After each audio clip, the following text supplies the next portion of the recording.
Olá, tudo bem? Olha, de segunda a sexta-feira, os casos confirmados do novo coronavírus no Brasil aumentaram em torno de 50%. Eu vou trazer para você quais foram as novas medidas anunciadas pelo governo federal para enfrentar essa crise que está assolando o país. Inclusive, aquele benefício emergencial de R$ 600 finalmente começou a ser pago para quem tem direito. Você vai ver também quais foram os impactos da crise ao longo da semana no mercado financeiro.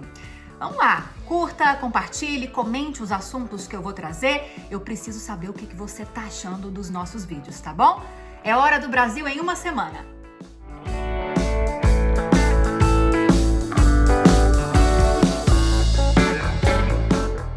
O Brasil começou a semana com mais de 12 mil casos confirmados do novo coronavírus e 553 mortes. Por conta desse avanço da doença, em São Paulo, a quarentena que terminaria na terça-feira foi prorrogada para o dia 22 de abril.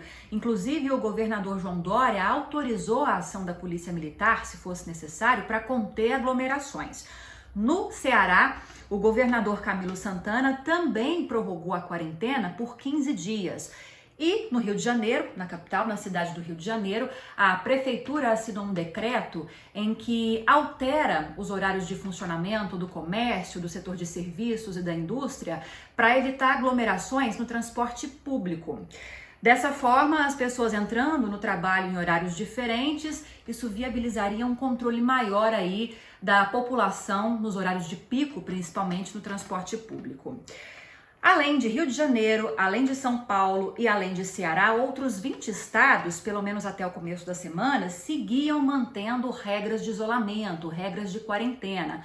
Uma das exceções é o estado de Minas Gerais, que chegou a começar a cogitar alguma flexibilização aí nas medidas de restrição de circulação de pessoas em algumas cidades do interior. Ainda na segunda-feira, o Ministério da Saúde anunciou alguns critérios para que cidades menos afetadas pela pandemia possam começar a afrouxar as medidas de isolamento social. O que esse documento traz? É que cidades em que os casos confirmados do novo coronavírus não tenham afetado mais de 50% do sistema de saúde, nesse caso, esses municípios vão poder começar a fazer uma transição para o chamado distanciamento social seletivo, quando o objetivo é isolar só grupos de risco. Na economia, teve medidas anunciadas também. A semana começou já com autorização do governo para a liberação de uma linha de crédito para empresas no valor de 34 bilhões de reais. Mas para aderir a alguma linha de crédito nesse sentido, nesse pacote, a receita anual da empresa tem que estar entre 360 mil reais e 10 milhões de reais. Segundo a medida provisória, esses recursos só poderão ser usados para pagamento de folha de salários por um período de 2 meses. Ainda falando de economia, mas mercado financeiro agora, o Ibovespa, que é o principal índice de desempenho da Bolsa de Valores brasileira, fechou a segunda-feira em alta de 6,52%, seguindo a tendência de bolsas de valores pelo mundo afora. Essa alta, segundo economistas, foi motivada por uma desaceleração de novos casos de coronavírus na Espanha, nos Estados Unidos, na Itália. Já o dólar caiu 0,64%, cotado a R$ 5,29. E foram lançados o site e o aplicativo de celular para que pessoas que têm direito àquele benefício emergencial de R$ 600 do governo, mas que não estão inscritas no cadastro único de programas sociais do governo federal, possam solicitar o auxílio. A previsão é que 54 milhões de pessoas devam receber esse recurso emergencial. E o ministro da Saúde, Luiz Henrique Mandetta, e o embaixador chinês no Brasil reforçaram um acordo bilateral a nível aí de ministérios da saúde dos dois países para enfrentamento da Covid-19. Segundo Mandetta, o embaixador chinês se prontificou a ajudar na logística de transporte de suprimentos que forem comprados no país asiático. Lembrando que a China é o maior produtor mundial de equipamentos de proteção individual. Por isso que é tão importante, entre outros motivos, nesse momento, manter uma boa relação com a China, né? E essa relação, inclusive, que chegou a começar a se estremecer mais uma vez no fim de semana, quando o ministro da Educação, Abraham Weintraub, postou em suas redes sociais uma mensagem, digamos, no mínimo desrespeitosa aos chineses. Depois que a repercussão foi negativa, ele apagou o post no Twitter, mas o governo federal não divulgou nenhum comunicado oficial em relação a essa situação. E no finalzinho da tarde, o governo federal anunciou uma medida provisória que libera R$ 1.045 por fundo de garantia de cada trabalhador a partir do dia 15 de junho. Segundo o governo, é uma forma de injetar dinheiro na economia, de injetar dinheiro no bolso do trabalhador, nessa fase aí de pandemia, de estado de calamidade pública. E depois de 32 dias detidos, o ex-jogador Ronaldinho Gaúcho e também o irmão dele receberam da Justiça do Paraguai o direito de ir para a prisão domiciliar. Eles tiveram que pagar uma fiança de US$ 1.600.000 e não podem sair do país. O governo federal anunciou, por meio da publicação de 2 medidas provisórias, que vai bancar a conta de luz de mais de 9 milhões de famílias de baixa renda inscritas na tarifa social por um período de 3 meses. E apesar do anúncio de afrouxamento de algumas medidas de isolamento social, publicadas mais no começo dessa semana, o ministro da Saúde, durante uma coletiva de imprensa na quarta-feira, voltou a defender a importância do isolamento um pouco mais rígido em grandes centros urbanos. A preocupação é com a disseminação do vírus em favelas do país. E no final da noite, o presidente Jair Bolsonaro voltou a fazer um novo pronunciamento em cadeia nacional, em rádio e TV.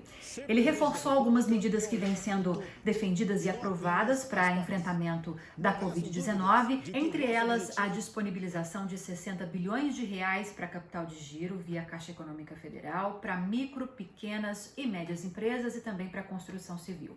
O presidente voltou a defender o uso da cloroquina no tratamento de pacientes com Covid-19 desde o início do diagnóstico e também que a Índia vai mandar matéria-prima aqui para o Brasil para que o país possa produzir mais desses medicamentos. Ainda nesse pronunciamento, ele defendeu a autonomia de governadores e prefeitos nas políticas de isolamento social, conforme decisão do ministro do STF, Alexandre de Moraes. Começaram a ser liberadas finalmente as primeiras parcelas de R$ 600 de auxílio emergencial para quem tem direito. Nessa primeira leva já receberam aí quem já está inscrito no Cadastro Único de Programas Sociais do Governo Federal e que tem conta na Caixa ou no Banco do Brasil. Os demais trabalhadores receberão essa primeira parcela até a próxima semana. A segunda parcela deverá ser paga entre os dias 27 e 30 de abril e a terceira entre os dias 26 e 29 de maio, conforme a data de aniversário dos beneficiários. E a Caixa Econômica Federal anunciou um pacote de 43 bilhões de reais voltado para o setor imobiliário. Novos compradores, sejam eles empresas ou pessoas físicas, vão poder contratar financiamentos com uma carência de 6 meses antes de iniciar o pagamento. E empresas que estão aí com um contrato já em vigor, já em andamento, também vão poder solicitar uma antecipação dessas prestações, desde que não há atrasos aí, que não haja inclusive atrasos no cronograma, com o objetivo de manter empregos e de não parar as atividades. Ainda sobre as ações de enfrentamento à Covid-19, o secretário executivo do Ministério da Saúde, João Gabardo, disse em coletiva de imprensa na quinta como é grande o esforço do Ministério da Saúde para conter o avanço da pandemia aqui no país. Ele disse que o Brasil vai testar mais pessoas para diagnosticar o novo coronavírus do que a própria Coreia do Sul, que é referência mundial aí em aplicações de testes, em enfrentamento mesmo da doença. Só que, segundo um levantamento do jornal O Globo, o Brasil é o país que menos testa pacientes entre os 15 países com mais casos do novo coronavírus no mundo. Continuando com as notícias de quinta, diante da dificuldade de logística na importação de suprimentos aí para combate, para controle da doença, o Ministério da Infraestrutura anunciou que estuda a possibilidade de fretar 40 voos cargueiros para buscar 960 toneladas de suprimentos médicos, principalmente vindos da Ásia. E todos esses equipamentos vão ser distribuídos entre os 26 estados brasileiros e o Distrito Federal. Com o feriado na sexta, as operações na Bolsa de Valores se encerraram na quinta. E a cotação do dólar, que veio caindo ao longo da semana, fechou abaixo de R$ 5,10. Foi a menor cotação ao longo de 15 dias. E o Ibovespa terminou a quinta com uma leve queda aí de 1,2%. Mas se a gente for analisar ao longo da semana, o Ibovespa registrou foi alta de 12%.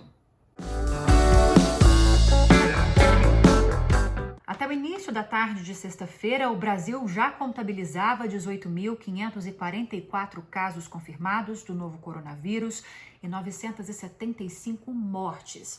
Em entrevista ao jornal O Globo, o ministro de Minas e Energia, Bento Albuquerque, disse que não vai entrar num acordo proposto pela Organização dos Países Exportadores de Petróleo de reduzir a produção diária mundial da commodity. Essa redução é uma tentativa de fazer aumentar um pouquinho o preço do petróleo no mercado, que tem caído muito, desde o começo do ano. O Brasil é um dos 10 maiores exportadores de petróleo do mundo.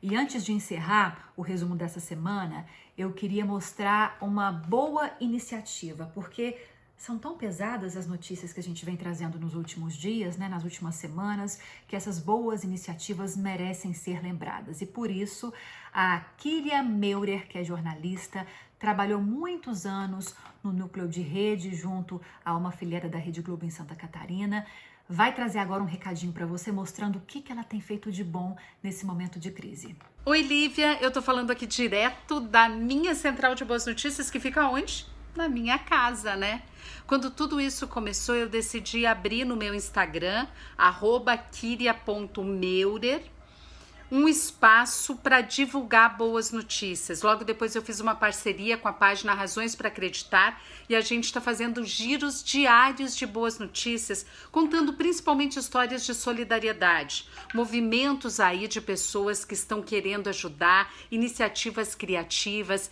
enfim, tem uma série de boas notícias que nós estamos compartilhando todos os dias e a gente espera vocês. Colabore mandando boas notícias e tenha esse momento de respiro, um momento de esperança com a gente. Um beijo grande e obrigada pelo apoio. E aí, gostaram da proposta, dessa iniciativa e da Kíria? Eu adorei. Me conta o que você achou, comenta aqui pra mim, curta esse vídeo, compartilhe, é muito importante para nós, para ajudar no nosso projeto. Eu desejo a você uma feliz Páscoa, que a gente se encontre logo no próximo vídeo, tá bom? Um beijo!